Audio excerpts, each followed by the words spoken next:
Zaslužni papež Benedikt XVI se je 28. junija pokazal v javnosti. V Klementinski dvorani v Vatikanu so namreč pripravili slovesnost ob njegovi 65. obletnici duhovništva.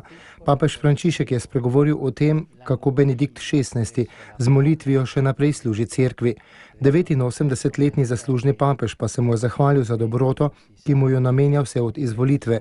Dogodka so se udeležili vodje dikasterijev, nekaj drugih kardinalov in starejši brat Benedikta XVI.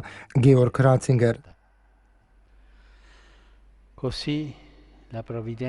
Tako je previdnost hotela, da vi, dragi brat, sobrat, pridete v ta kraj, če tako rečem, frančiškanski, iz katerega prihajajo mirnost, mir, moč, zaupanje, zrelost, vera, posvetitev, zvestoba, ki mi tako dobro denejo, ter dajo moč tako meni kot vsej cerkvi.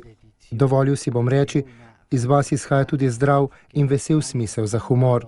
Poleg papeža Frančiška so zbrane na slovesnosti nagovorili tudi dekan kardinalskega zbora, kardinal Angelo Sodano in prefekt kongregacije za nauk vere, kardinal Gerhard Miller. Na koncu slovesnosti je zbranim spregovoril tudi sam Benedikt XVI.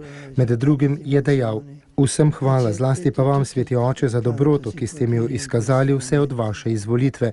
Bolj kot lepota vatikanskih vrtov je vaša dobrota tisti kraj, kjer prebivam in kjer se čutim varnega.